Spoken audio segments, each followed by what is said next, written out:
কিভাবে বেঁধে নেওয়া হয় মাছ ধরার জন্য তোমরা দেখতে থাকো। আশা করি তোমাদের বন্ধুরা মাছ থালের মধ্যে অনেকগুলো মাছ উঠে গেল। তো দেখতে পাচ্ছ মাছ একদম কিলবিল।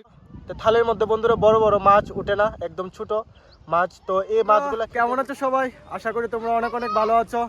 তো চলো আজকে দেখাই যে আমরা নদী থেকে কিভাবে মাছ ধরি থাল দিয়ে। তো চলো সম্পূর্ণ ভিডিওটা দেখবে শেষ পর্যন্ত, আশা করি তোমাদের ভালো লাগবে।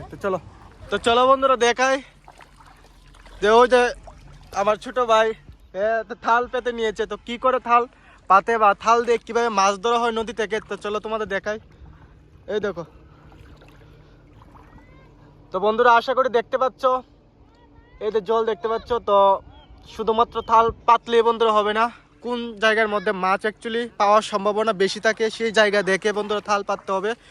তো চলো বন্ধুরা দেখাই যে আমাদের কাকু চলে আসলো। এই দেখো, তো মাছ ধরার জন্য তো দেখাই কতটুকু মাছ পেয়েছে। তো একটু আগেই চলে আসলো মাছ ধরার উদ্দেশ্যে। তো চলো তোমাদের দেখাই। তো এইভাবে প্রিয় বন্ধুরা এই যে ব্যাগের মধ্যে এই যে দেখতে পাচ্ছ, এই আটাটা দিয়ে বন্ধুরা তালের উপরে দেওয়া হয়। তালের উপর দিয়ে বন্ধুরা থালের মধ্যেখানে বন্ধুরা ছিদ্র করে, বা যে নেকড়াটা দিয়ে বন্ধুরা থাল আমরা বেঁধে রেখেছি সেই নেকড়ার উপর বন্ধুরা ছিদ্র করে এটার উপর আটা দিয়ে দেওয়া হয়। তার উপর এভাবে জলের মধ্যে থাল পেতে রেখে, একটু আগে দিয়ে তোমাদের দেখালাম, এভাবে পেতে রেখে বন্ধুরা আমরা মাছ ধরতে পারি। তো চলো বন্ধুরা দেখাই কতটুকু মাছ ধরে নিল। তো আশা করি বন্ধুরা দেখতে পাচ্ছ, তো থালের মধ্যে বন্ধুরা বড় বড় মাছ উঠে না, একদম ছোট মাছ। তো এই মাছগুলো খেতে বন্ধুরা খুব সুস্বাদু হয়, নদীর মাছ দেখতে পাচ্ছ। তো কীভাবে ব্যাগ দিয়ে রাখা হয়, এই যে বন্ধুরা এভাবে রাখলে মাছগুলো নষ্ট হবে না বা মারা যাবে না, কারণ দুদিক দিয়ে জল আসছে। তো খুব সুন্দর লাগছে দেখতে। যাক এখন কাকু তাল তুলবে। তো থালের মধ্যে কত পরিমাণ মাছ আসলো তোমরা দেখতে পারবে। তো চলো সামনে থেকে দেখাই তোমাদের।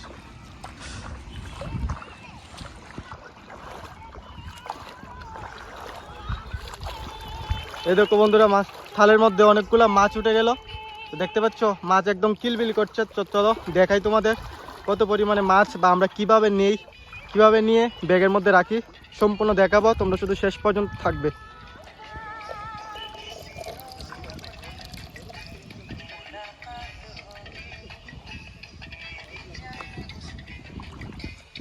তো দেখতে পাচ্ছ বন্ধুরা এভাবে মাছ থাল থেকে নামিয়ে আবার এই যে আটার ডিবিটা দেখতে পাচ্ছি, এই আটা দিয়ে আবার কিভাবে বেঁধে দেওয়া হবে তোমরা অবশ্যই দেখতে পারবে। তো চলো দেখা যাক। এই দেখো এইভাবে আটা দিতে হয়, তারপর আবার জলের মধ্যে পেতে দেওয়া হবে। তো কিভাবে পেতে দেওয়া হয় তোমরা অবশ্যই দেখবে। তো চলো দেখা যাক। এই দেখো এদিক দিয়ে তো একটা থাল দেখতে পেলে, থাল দিয়ে খুব সুন্দরভাবে মাছ উঠে গেল।